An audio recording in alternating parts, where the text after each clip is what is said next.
Hello, welcome to our classes. Good morning. हम लोग class 9 lesson 7 जीवन विविधता नामक लेसन के बारे में पढ़ रहे हैं। इसमें हम क्या पढ़ रहे हैं? जंतु जगत के बारे में पढ़ रहे हैं। जंतु जगत को हमने पता है कि जंतु जगत को निम्नलिखित संघों में बांटा गया है। इसमें हमने गाइनोडर्मेटा संघ तक पढ़ लिया है। अब क्या पढ़ रहे हैं? हमने संघ कशेरुकी के बारे में पढ़ रहे हैं। तो कशेरुकी बोले तो वर्टिब्रेटा को भी 5 वर्गों में बांटा गया है। कितने वर्गों में बांटा गया है? 5 वर्गों में बांटा गया है। तो कौन कौन से वर्ग हमें पढ़ने हैं? मत्स्य वर्ग है, उभयचर वर्ग, सरीसृप वर्ग, पक्षी वर्ग और स्तनपायी वर्ग। तो हमने अब तक मत्स्य वर्ग और उभयचर बोले तो जल स्थल चर वर्ग को पढ़ लिया है। आज हम क्या पढ़ेंगे? सरीसृप वर्ग के बारे में पढ़ेंगे। जानेंगे कि इसमें कैसे जीव रखे जाते हैं जिसे हम पहचान सके उनके लक्षण को देखकर कि ये जीव जो है वो सरीसृप वर्ग के जीव हैं। पहले हम देखते हैं वर्ग सरीसृप। इसको क्या बोलते हैं? रेप्टिलिया। इसे रेप्टिलिया बोला जाता है, बोले तो रेप्टाइल्स भी कहा जाता है। इसे इसमें जो जीव होते हैं वो क्या होते हैं? रेंगने वाले वर्टिब्रेटा या रेंगने वाले कशेरुकी होते हैं। रेंगने वाले जो जीव हैं वो सरीसृप वर्ग में रखे जाते हैं। रेंगने से आप समझ सकते हैं, सरीसृप से भी आप समझ सकते हैं। मान लीजिए सरीसृप स से स, सरीसृप स से सांप, मतलब कि सांप क्या है? रेंगता है। और सरीसृप क्या है?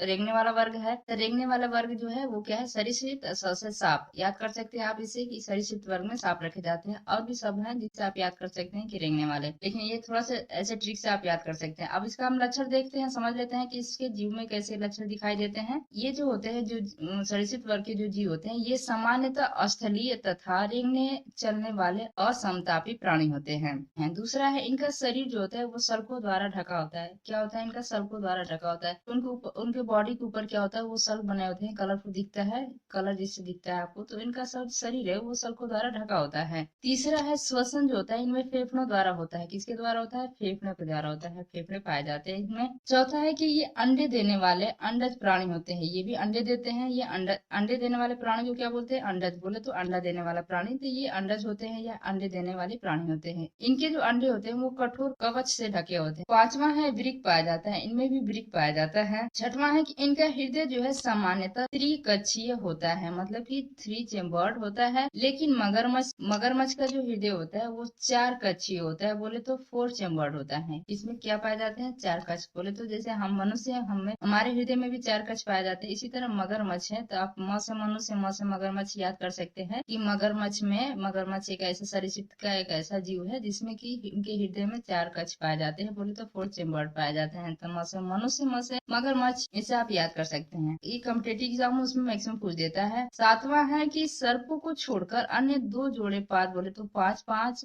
पंजेदार उंगलियों से युक्त होते हैं। सांप को छोड़कर जो भी जितने जीव आते हैं उनमें भी जो उनके पैर होते हैं उनमें 5 पंजेदार होते हैं, मतलब उनके पैर के पंजे में क्या होते हैं? 5 उंगलियां होती हैं। उदाहरण में हम देख लेते हैं, जैसे कछुआ हुआ, सांप हुआ, छिपकली हुआ, मगरमच्छ हुआ। तो इसमें देखिए मैक्सिमम जो होते हैं जो जीव वो सामान्यतः स्थलीय होते हैं। लक्षण में हमने देखा है कि असमतापी प्राणी होते हैं। असमतापी का मतलब यहाँ से समझ लेते हैं, एम्फीबियन भी जो थे वो भी असमतापी थे। सरीसृप वर्ग के भी जीव असमतापी होते हैं। तो यहाँ पर हम देखते हैं असमतापी का मतलब क्या होता है कि असमतापी जंतु उन जंतुओं को कहा जाता है जिनके शरीर का तापमान वातावरण के अनुकूल रहने के लिए बार बार अर्थात निरंतर बदलता रहता है। क्या करता है? वो हमेशा बदलता रहता है इनके शरीर का तापमान। जैसे कि हमारे बॉडी का तापमान कितना है? मनुष्य के बॉडी का 37 डिग्री सेल्सियस, लेकिन इनके बॉडी का कोई तापमान नहीं है। इनके बॉडी का तापमान हमेशा बदलता घटता बढ़ता रहता है। जैसे कि जैसे मौसम आता है वैसे उनके बॉडी का तापमान बढ़ा और घट जाता है। और अगली वीडियो में हम पक्षी वर्ग के बारे में पढ़ेंगे। Thank you for watching. Please like and subscribe my channel.